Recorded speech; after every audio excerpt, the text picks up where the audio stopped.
xong rồi để con chỉnh lại coi sao.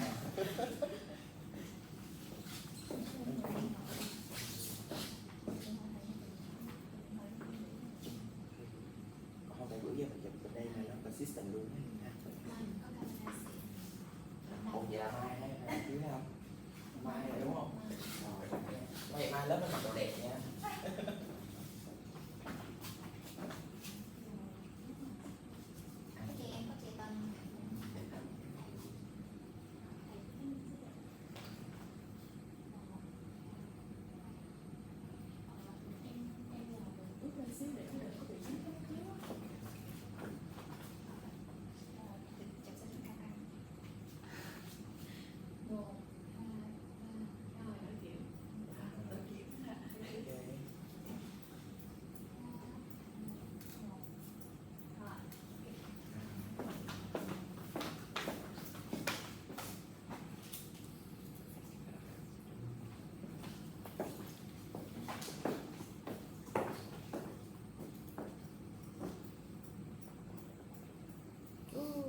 Yeah, nó đã đầy rồi, thẻ đầy rồi, thôi cắt luôn chứ giờ sao.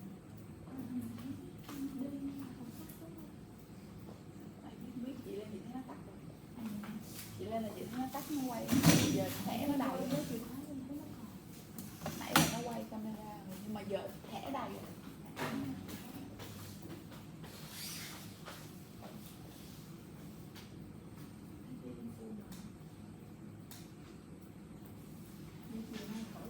Có một vài bạn ở ngoài group này được lên thành còn không là mình xóa hết đúng không? Còn không mình để hết.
background information about the paper.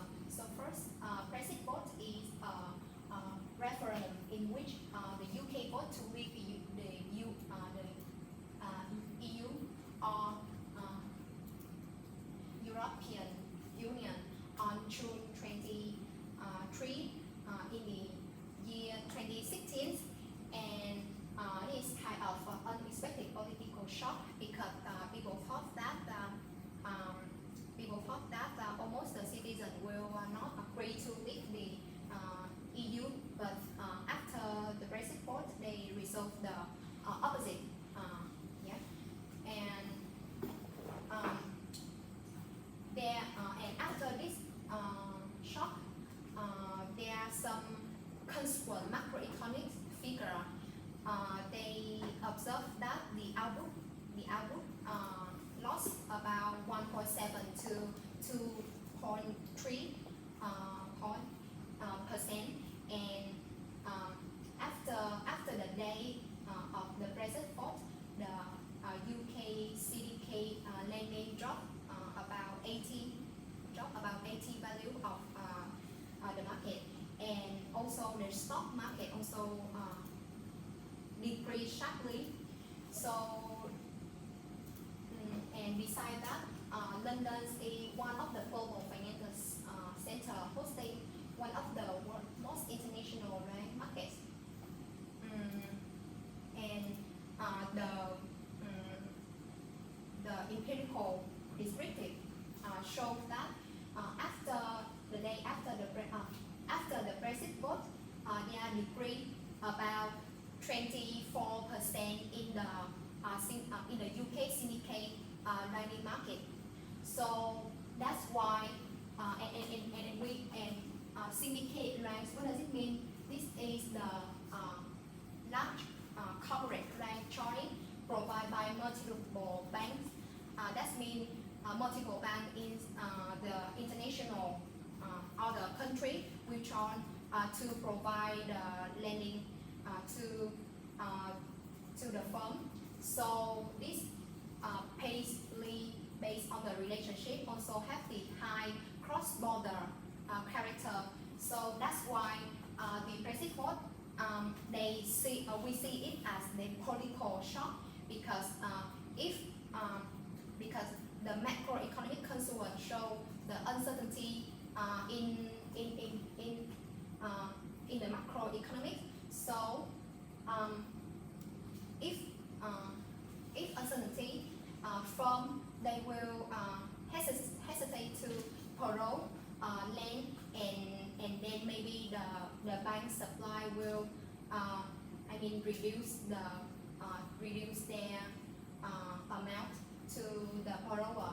So that's why Brexit vote see as the unexpected political shock, and we come up with the recent question that did the UK syndicated lending fall after the Brexit, and if yes, whether it could be because the demand reduced or the supply reduced, or the UK they lose their market attractiveness.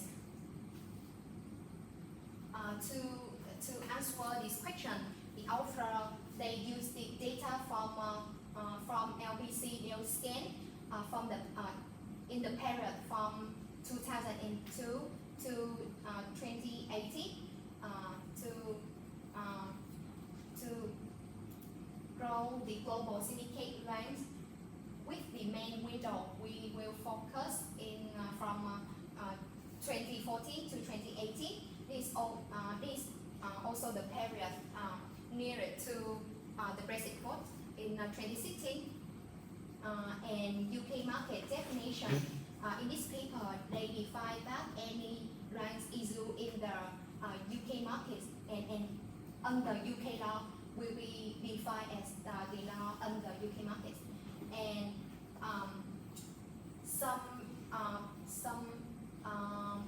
UK market characteristic in the descriptive statistic shows that the UK syndicate loan market account for 60% foreign lender and 37 foreign currency loans, and in regression model, they define the outcome is the number of ranks and rank volume to show that UK plays central role in global syndicate lending.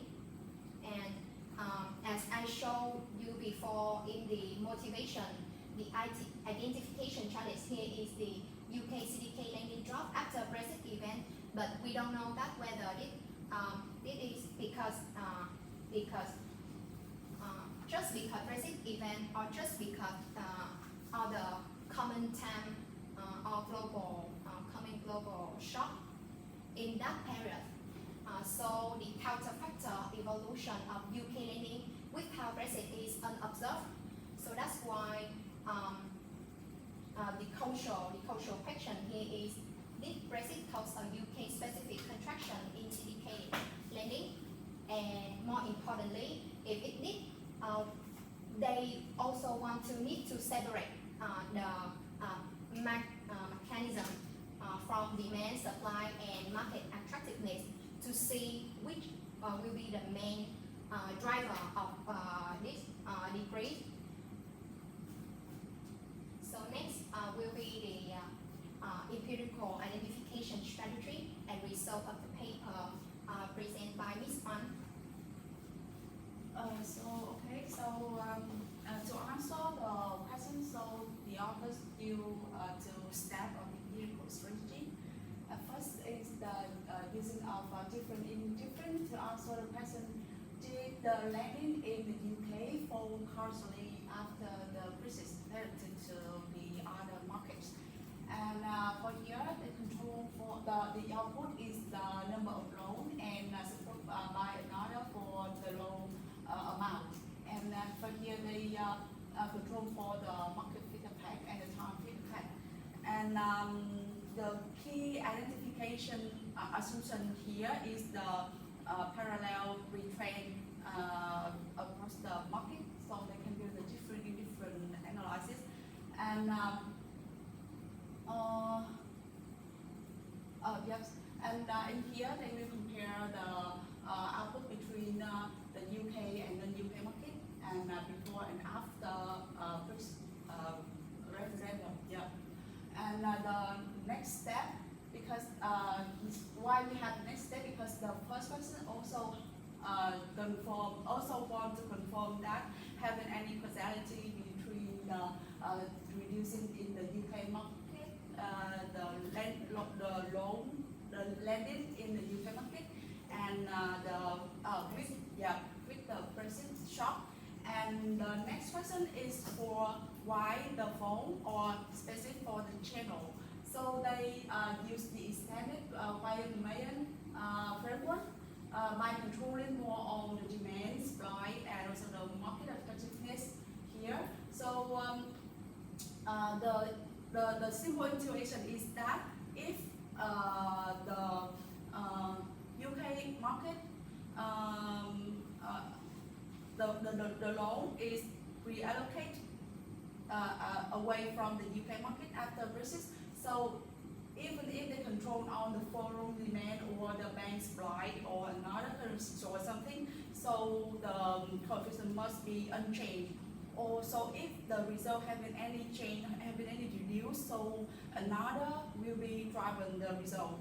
So of course, I've just told that to strengthen the counterfactual in the first step, they also use the symmetric matching by selecting the markets which is similar with the pre-Brexit lending path to make the comparable data. Yeah, and that is the empirical design strategy. And for next we will talk about the result here. For the equation 1 is the main result for the different indifferent. So they have seen that about 25% in the lending, in the syndicated lending reduced after the Brexit referendum, and the effect also robust while they changed the data, where they changed the sample data of a country and also control for another. So also support for the pilot train because they saw that they don't have any so much different before the British comparing through the market. So that is they established the causality for this game. After Brexit, the UK landing market, the loan fall. For the channel, because just talk about the dropping, the decline, but don't know about why. So the next is the result in the table 4. Talk about which channel through that the demand drop down. The landing is dropped. So they control for demand, supply, and currency joy, and they saw that the coefficient in the UK markets dropped down too much, where they include one by one the effect. The first the most is from the demand side when they control for the firm, and the others is also have but the smaller, and so it means there is dividend that there is no the relocation in the loan or the attractiveness of the UK market. It's about the drop in the demand, and to focus more on which mechanism, the detail of how the demand impact and which indicator in the demand impact the landing here. So they also have another regression on the loan growth, and for they finding that about 61% is created by the erosion in GDP growth and the uncertainty or something not about the RER or the EBU.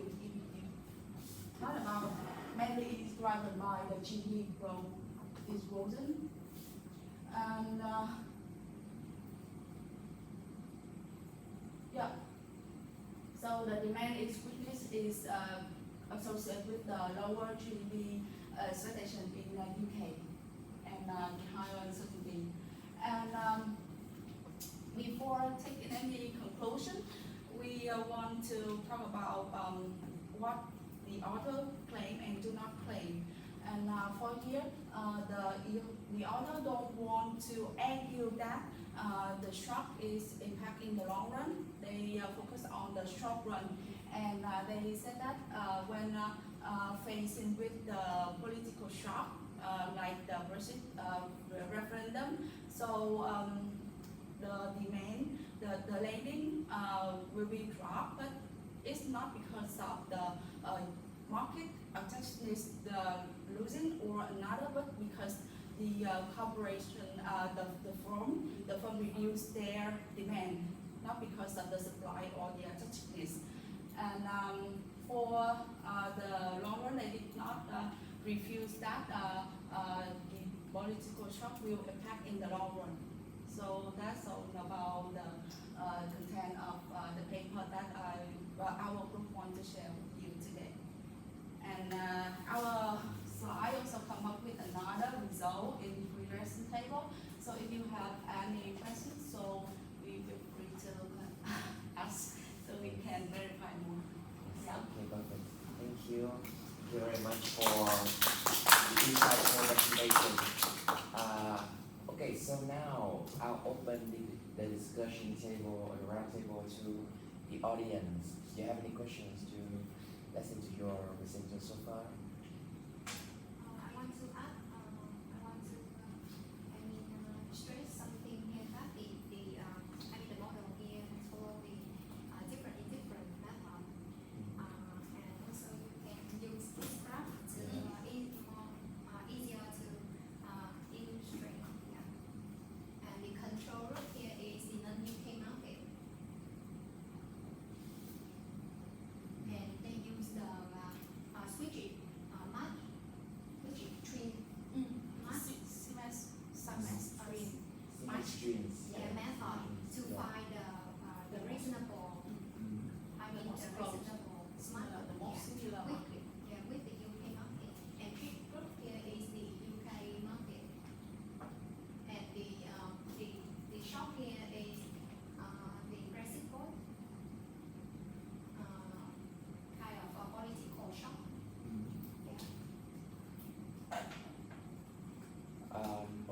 So let's say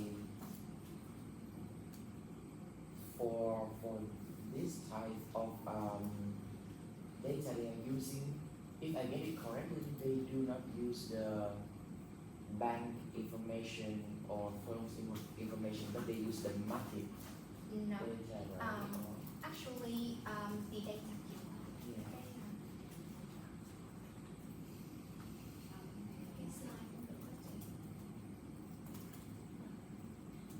Actually, they do LBC Nielsen, and this the data set include all the syndicate ranks of in the world, Yeah. and it also include information about the bank, the firm,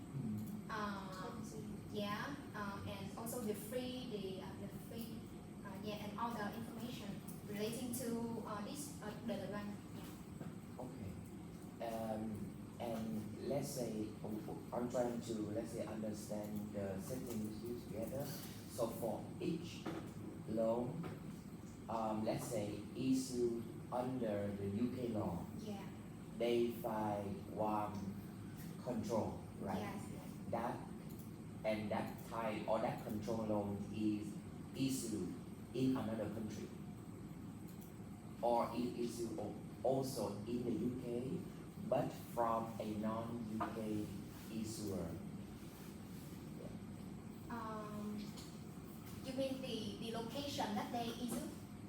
Yes, so I am trying to understand if they just limit everything, Yeah. all type of loans only in the UK, right? Because here, you also notice one point that for the UK markets, we have foreign lenders, we also have foreign borrowers, something like that, right? And later they will discuss about the supply and demand, Yeah. right? And so we want to know in detail, so how they are trying to isolate, like to limit their sample, right? As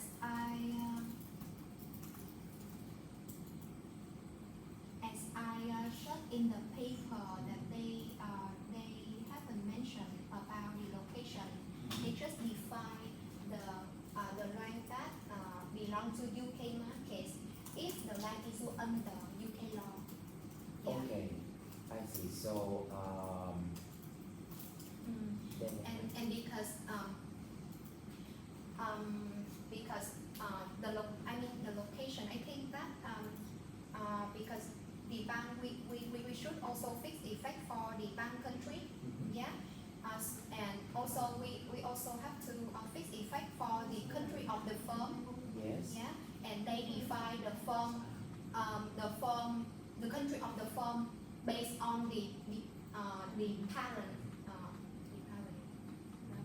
I mean the headquarter, okay. yeah, not by the branch, the location of the branch of the firm. Okay, so they use headquarter, right, Yeah. to identify the country. Yeah. Okay. Yes, I think good point. That makes sense. And you mentioned briefly that this one is argued, or let's say this event, the Brexit vote, right, is argued by the author that it should be considered as political, not something like how to say bank related or firm related, right? But what if there is an anticipation effect? You mentioned one point that there might be some other concurrent events, right? Yeah. But what about the let's say the prediction? So I see your point that the result turns out to be completely unexpected Yes. because people always thought that the UK will stay in Europe, in EU, right? Yeah. But it turns out like, okay, no, they decided to leave, and the point of time, so we have the exact date for that event, right? So far, I think that's okay, that's sufficient to at least to prove that this event is exogenous. But I want to push it a bit further so that you could think about the anticipation effect, right? Because for the parallel trend, what we care about is the pre-trend, right? So here, example.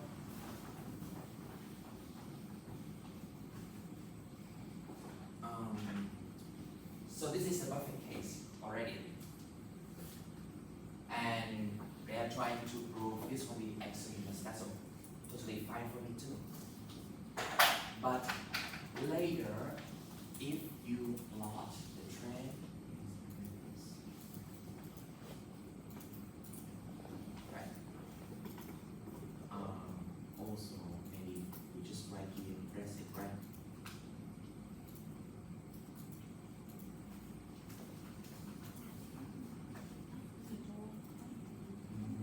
Yes. We have the control line. So control, right? And so here, let's say this one.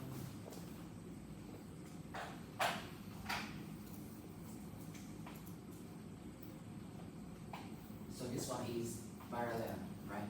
Before. But we have something called the anticipation effect.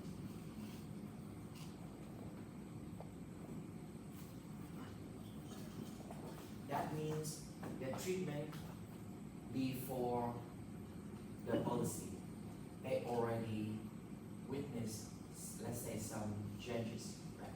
That could be something like this.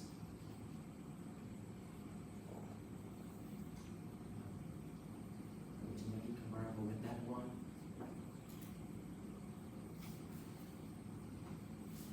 That's something like this, right? So it should be parallel, but now, for example, just like this, right? And after that, they even search further, right? And so if this is the case, then it's very hard for us, right, to identify so what is the parallel trend here. Should it go maybe upper like this, right? Or should it be exactly like this, right? And therefore, could you go back to one plot about, I think they try to show us the pre-trend. Yeah, yeah. They also have some coefficient plot. You remember the plot with the dot and with the interval. Yes. Yeah. This one, right? So here, for example, now what they're trying to show us is right before the event. There is insignificant, right? So the effect here, they do not, or let's say the difference between the treatment and the control, they are insignificant. So in fact, no difference, but here, so probably there's something going on, right? But after that, there is a structural downward shift, right? So it's decrease as they claim, right? And it's always decrease, and it's not just a one-time subtract, or let's say one-time decrease, and then decrease no, but it's more or less we see that the structural. Exactly, so it's totally a shift, right? Okay, good. And so this is also one way that you could show whether the pre-trend to some extent is preserved by plotting, or let's say by showing that if you have the interaction term, you try to shift the, let's say, because if we try to shift the brackets, right? It's just a pseudo one, it's not correct. But if I shift it to t minus 1 here, and if there is any anticipation effect, it will show up already in the coefficient. It is significant already. But with this current setting that they try to prove, it looks like before that the difference is not that significant. Yeah. Okay, I just want to highlight that point. So if there's something the market anticipated about the Brexit, then they may face some, let's say, challenges. But so far they proved that. But keep in mind that we do not see they change the behavior. But there's one potential that right early in 2016, the lenders and the borrowers, they were so afraid of the market uncertainty, and that's why they do not let's say, issue any loans, or that's why we might see some reduction, right? And that is although not actually the anticipation of the present, but it is a how to say side effect, or no, this is one more or less the byproduct, right? Effect that something was going on earlier, right, than the event, right? And that's one thing very good. And next, you talk about, so here they use what, the control, right? And then they use what, the Screen. yes, okay, so something right, CMIS, right? Yeah, screen. Okay. Could you tell me a bit more about their approach? How did they find this one? As my looking on the paper, they choose from the data, the observation, and they choose the market which have the most closely characteristic the same with UK market before the Brexit period. Okay. Yeah, before the Brexit time. Yeah. So they choose the data of the market which the one, but the most closely to UK market in that. Okay. Yeah. And for each loan, they buy, let's say, a set of semi streams, or only one? Do you know about that? Not only on the side of industry, not only Okay. mainly remember to over 10 market, not only one market. The set of industry.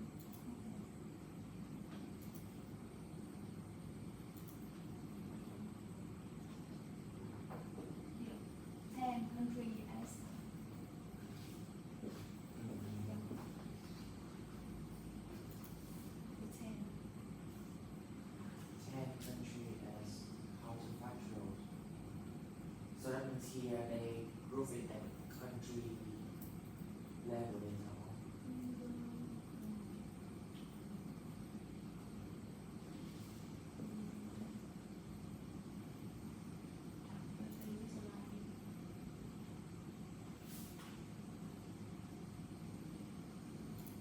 It's NOC, right?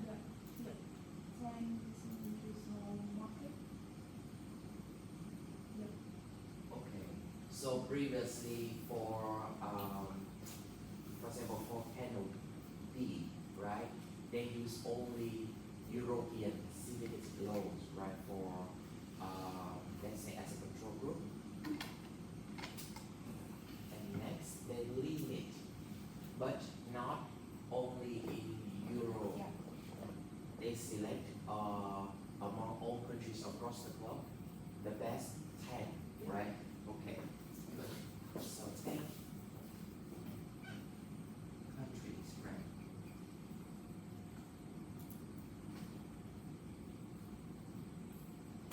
And they try to show that this is like the average of those 10. Okay, so here, right? Yeah, that is why. Here, right? The So PLC. looks like Yeah. retrain, they are more or less, they follow the same path, Yeah. right? Okay, good.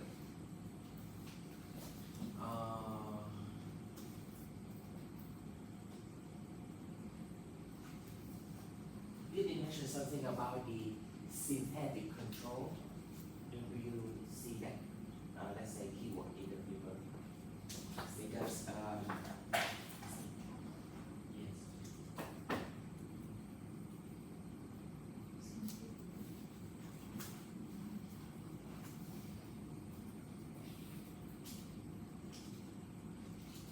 This is a method we usually, no, not usually, but a growing numbers of researchers, they are trying to use that to find the best match for the treatment group. And that's why I wonder if we, yes, did they mention that they mimic the synthetic or here, right?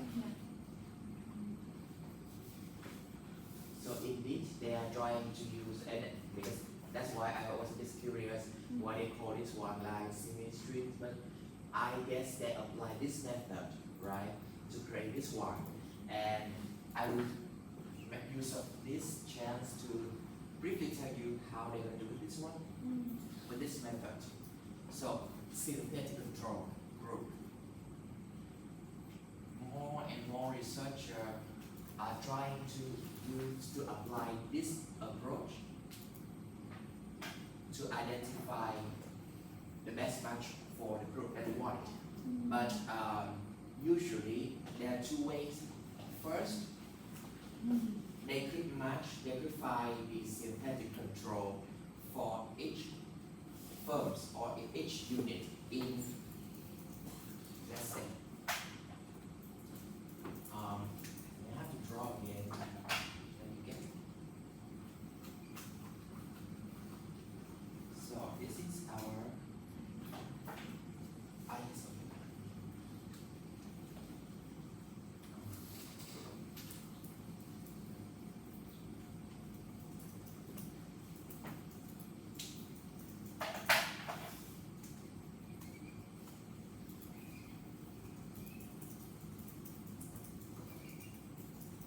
So let's start with one, maybe T1, right? T2 and T3. Yes. C1, C2, C3, C4, C5.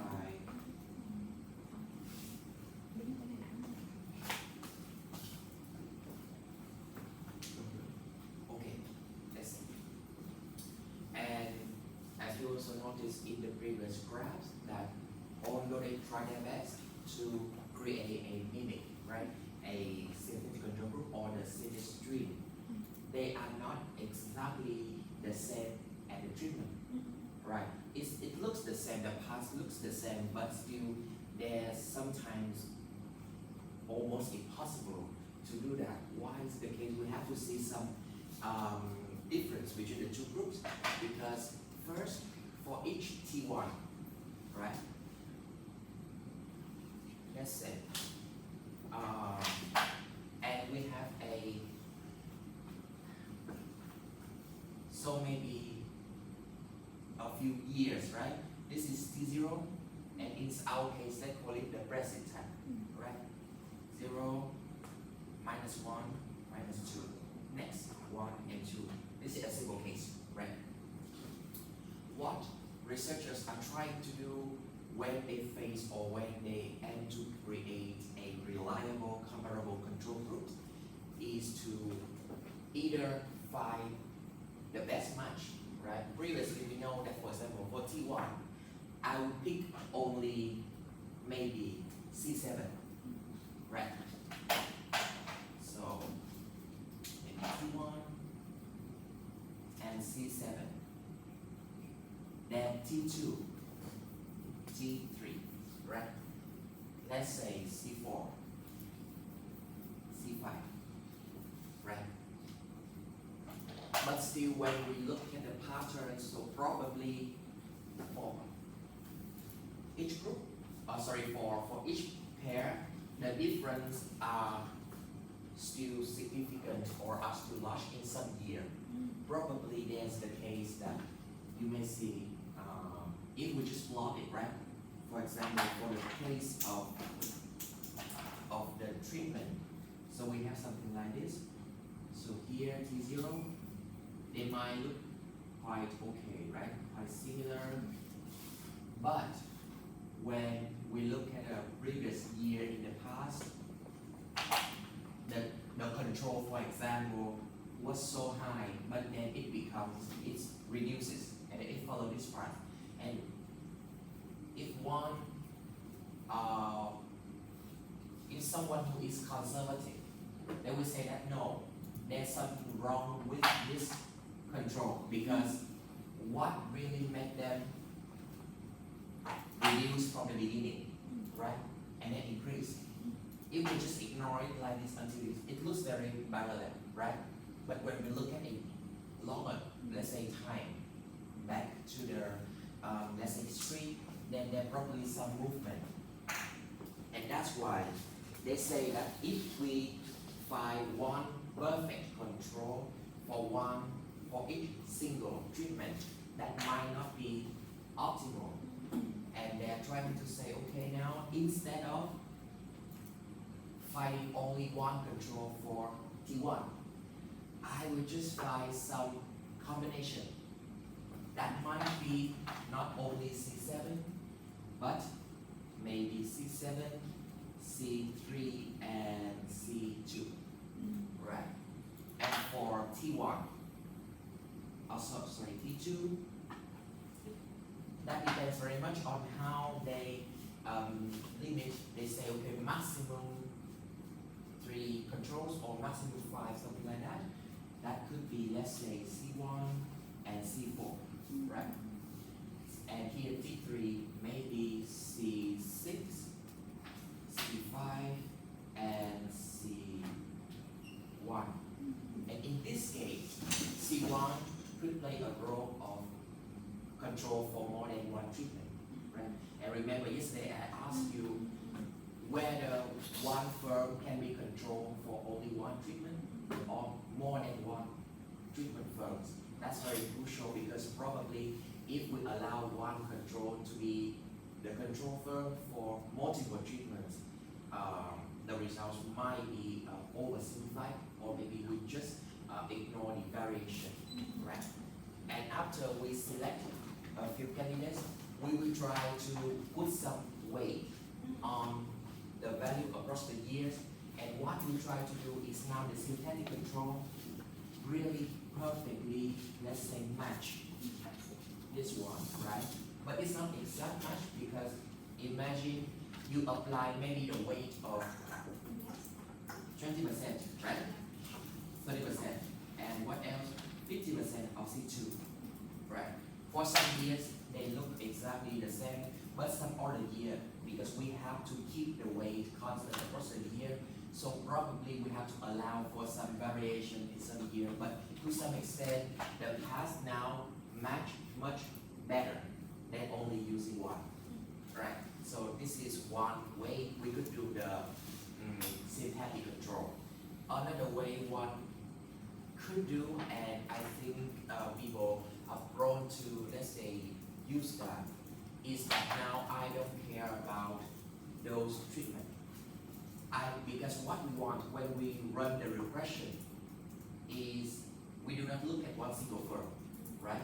We run OLS, we run LIDD, we run IV. What are we trying to do is to find an effect on the representative firm. And that is the average firm, right? Remember? So we call this one the average firm. And the OLS will go through the X bar and Y bar, right? That's we learned when we identify or we do the OS model. And just because we just want to find the average effect on the average firm. So now what I could do is to find the synthetic control for, or let's say now I just find the average, one representative treatment firm, right?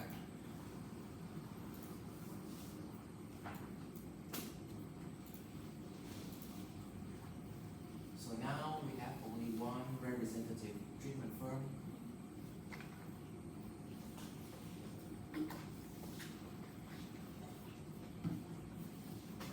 And using the algorithm, I just find that, for example,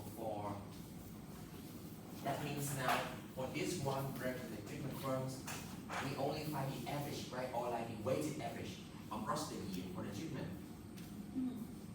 Something like this, right? Maybe here, right? And for the control, now I also do not care about, let's say, the all of the data or which firms, which control firms it belongs. I also apply the same way to identify, let's say, the average for the control pre-treatment, right? They much pre-treatment because we want to see what happened here, right? After this one. So pre-treatment, try to find some way that make our control. For example, like this, right? And like this. Now only two relative firms in our sample. We collapse it into average treatment and average control. And let's say maybe from these, we could use the same way to compute the value for T1 and T2. And then this is our average treatment effect, right? I think I will talk about that later in the example. But like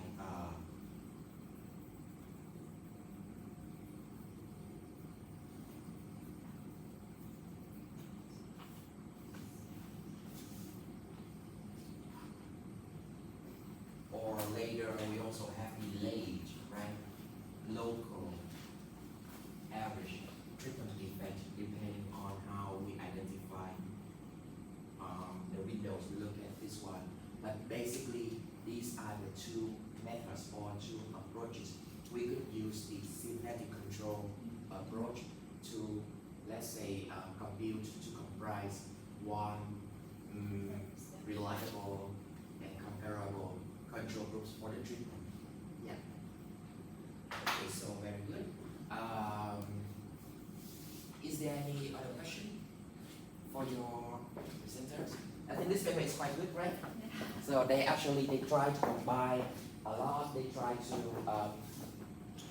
try their best to disentangle the effect and to highlight that actually this one is like indeed the causal one. But I'm just a bit curious. So do you think if we only look at like the number of long data, is this reliable enough to conclude? Because let's say because you are familiar with the macro one, right? Where are we missing the price size? Yeah. Right. So demand and supply. We also need the price. What is the value of the loan? Something like that, right? And probably the number of loans now will reduce, but only the loan with higher value, right? A higher price now is issued. That might be something we want to, let's say, look further, right, and see. Yes. But all in all, I think this one is an interesting and really cool paper. Thank you. Okay, very good.